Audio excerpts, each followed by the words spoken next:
When you're feeling down and low, break out that old joy generator by praising and worshiping the King of Kings and Lord of Lords, Jesus.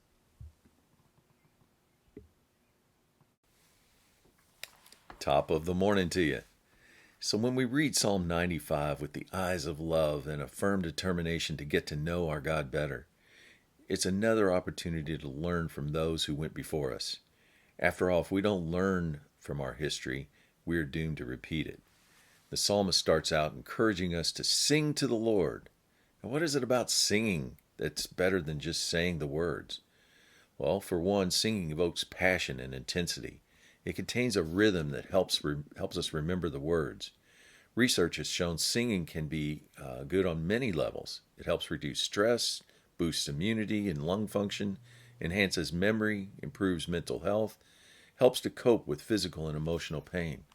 Singing has a way of piercing the deep roots of our soul, that mind, will, and emotions. Verse 2 encourages us to come before God's presence with thanksgiving and making a joyful noise to God with songs of praise.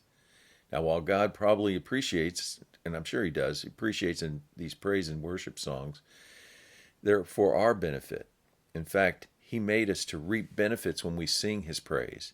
Singing somehow releases a feel-good chemical in our brain, giving us a sense of euphoria and a natural pain relief. Triggers release of oxytocin, which helps relieve anxiety and stimulates feelings of trust. We have much to sing about when it comes to our God. He holds the whole world in His hands. Verse 4, in His hand are the deep places of the earth, the heights of the hills, along with the sea. So why not worship and thank Him? It should be just a natural outflow when we think of His goodness and what He's done for us. After all, verse 7, He is our God and we are His people and the sheep of His hand. The latter part of this verse is where we can learn from those who went before us, the Israelites, as they traveled 40 years in the desert because they hardened their hearts from listening and obeying our God's ways. Seems they complained about things like lack of water and food in ways that tried God's patience, because they were always resisting God's ways in their heart. Verse 10 says, they did not approve, acknowledge, or regard my ways. How'd that turn out for them? God says in verse 11, I swore in my wrath they would not enter my rest. So the word of encouragement today, if we remain humble by understanding we are part of creation, not the Creator, we will be in a better position to have our hearts ready to listen and obey God's word with all our heart, mind, body, soul, and strength.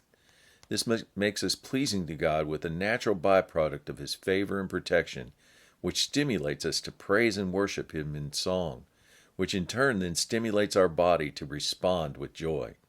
So if we're not feeling that joy, put on some praise and worship music of your favorite artist and generate your own joy courtesy of God, our Maker. Have a great day.